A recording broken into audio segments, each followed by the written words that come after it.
쉽게 말해 자동차의 내비게이션처럼 길 안내를 받는다고 생각하시면 됩니다. 잇몸에서 위치는 여기, 각도는 이렇게, 깊이는 딱 이만큼 맞춰서 알려주는 거죠. 그래서 이런 오차를 줄이고 성공률도 더욱 높아지게 되는 것입니다. 특히 내가 통증에도 좀 민감하고 걱정된다 하시는 분들에게 딱 맞는 수술법이라고 생각하시면 됩니다.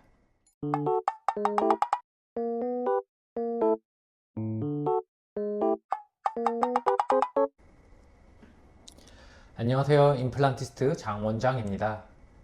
아마 이 영상을 보러 오신 분들 중에는 지금 치아 문제로 고민하시거나 임플란트를 심어야 해서 막 유튜브를 검색해보고 인터넷을 검색해서 오신 분들이 많으실 겁니다.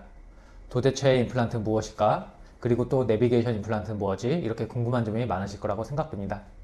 오늘은 누구나 이해하기 쉽도록 제가 잘 알려드리겠습니다.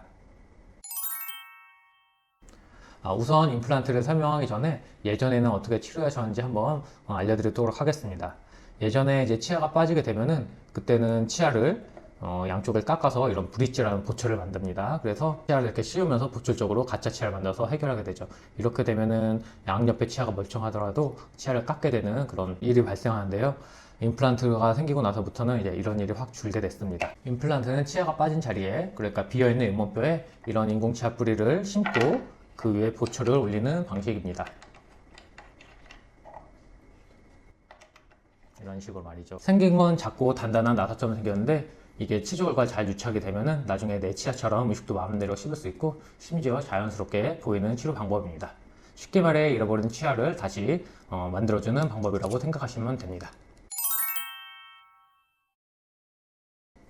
네, 좋은 질문입니다. 내비게이션 임플란트는 일반 수술하는 방법을 더 업그레이드한 방식으로 보시면 됩니다. 기존 방식은 감으로 치과 선생님이 엑스레이를 참고해서 구강 내에서 경험과 손의 감각으로 위치, 각도를 정해서 임플란트를 심게 됐습니다. 하지만 내비게이션 임플란트는 여러 단계를 거치게 됩니다. 먼저 3D CT로 주변 치아와 뼈를 입체적으로 촬영을 합니다. 그리고 저희 치과에서는 디지털 스캔으로 구강 내의 치아와 잇몸 상태를 정밀하게 스캔하게 됩니다. 만약 스캐너가 없는 치과의 경우는 옛날 방식으로 본을 떠서 모형을 만들게 됩니다. 그런 다음 CT를 보면서 컴퓨터로 가상의 수술을 미리 해보는 것이죠. 가장 안전하고 정확한 위치와 각도를 꼼꼼하게 계획해서 모의 수술을 해봅니다. 마지막으로 CT와 구강 스캔한 데이터를 병합시키게 되면 이러한 가이드를 만들어지게 되는데 그 결과대로 수술을 진행하게 되는 것입니다. 쉽게 말해 자동차의 내비게이션처럼 길 안내를 받는다고 생각하시면 됩니다. 잇몸에서 위치는 여기, 각도는 이렇게, 깊이는 딱 이만큼 맞춰서 알려주는 거죠. 그래서 이런 오차를 줄이고 성공률도 더욱 높아지게 되는 것입니다. 무절개랑 잇몸을 크게 자르지 않는다는 건데요. 상상만 해도 좀 덜 무섭지 않나요? 정확히 말하면 수술용 나이프로 잇몸을 자르지는 않지만 임플란트가 들어가는 길을 만들기 위해서 잇몸에 작은 구멍을 생기게 됩니다. 한 직경 4-5mm의 구멍이라고 생각하면 되는데요. 완전한 무절개는 아니지만 최소 절개, 최소 침습이라고 할 수가 있습니다.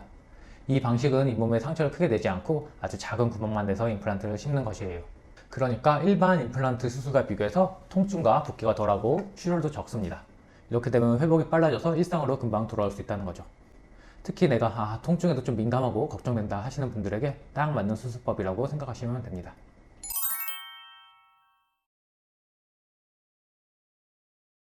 만성질환이 있으신 분들, 특히 당뇨나 고혈압을 앓고 계신 분들은 상처가 잘 낫지 않거나 염증이 발생할 가능성이 굉장히 높습니다. 그런데 이런 내비게이션 임플란트 방법으로 수술하게 되면 잇몸을 적게 절개하기 때문에 상처가 빨리 아물고 염증의 발생 빈도도 낮고 감염 위험도 굉장히 낮은 것이죠. 즉 수술에 대한 부담도 확 줄일 수 있는 방법이라고 볼 수 있습니다. 따라서 이렇게 고령자 분들도 이 방식이 안전하고 높아서 많이 추천드리고 있는 방식이라고 볼 수 있습니다.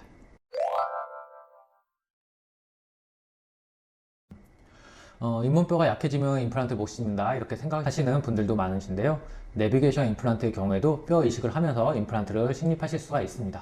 다만 뼈 이식을 할 경우에는 잇몸을 좀 절개를 많이 해야 되다 보니까 최소 침습 수술 방법으로는 한계가 좀 있습니다. 만약 발치 후에 뼈 이식을 통해 잇몸뼈를 젊은 상태로 보관한 후 잇몸뼈와 단단한 잇몸을 만든 상태에서 임플란트 수술을 하고자 한다면 리본 그라프트라는 특수한 방법을 병행할 수도 있습니다.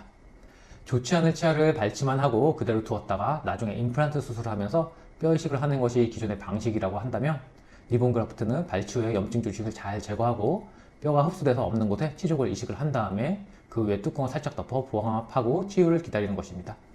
그 외에 3에서 5개월 정도 후에 잇몸뼈와 잇몸이 잘 치유가 되면 내비게이션 방식을 통해서 최소 침습 방식으로 간단히 수술을 하실 수가 있습니다. 리본 그라프트라면 발치하면서 치조골 이식을 진행하기 때문에 예지성 높게 잘 치유된 잇몸뼈를 만들 수가 있는 것입니다. 많은 분들이 임플란트는 시간도 많이 걸릴 것 같다고 걱정을 하시는데 내비게이션 임플란트는 오히려 굉장히 효율적이라고 말씀드릴 수 있습니다.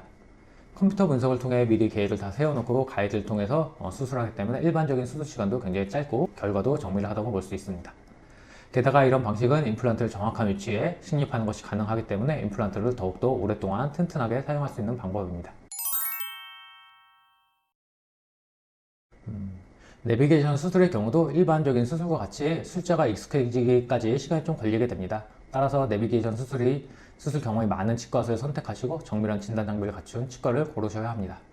그리고 내비게이션 수술을 했다고 해서 특별히 더 주의하셔야 할 것이 있지는 않고요.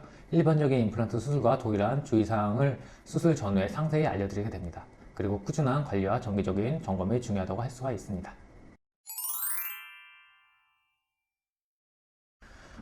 거의 모든 경우에 있어서 내비게이션 방식의 임플란트 수술은 매우 효과적이라고 볼 수 있습니다. 특히 앞에서도 말씀드렸다시피 당뇨나 고혈압 같은 만성질환이 있으신 분들, 통증과 붓기에 민감하신 분들, 또 시간이 없어서 빨리 일상으로 복귀하셔야 하는 분들, 그다음에 발치 후에 잇몸뼈가 부족해서 뼈이식이 필요하신 분들, 고령자이거나 치아를 여러 개 동시에 치료하셔야 하는 분들에게 가장 적합한 수술 방법이라고 할 수가 있습니다. 오늘은 임플란트, 특히 내비게이션 임플란트에 대해서 최대한 쉽게 설명해 드렸는데요. 도움이 좀 되셨나요? 혹시 더 궁금한 점이나 걱정되시는 점이 있으시면 댓글로 남겨주세요. 더욱 유익하고 쉬운 정보로 다시 찾아뵙겠습니다. 그럼 건강한 하루 되세요. 감사합니다.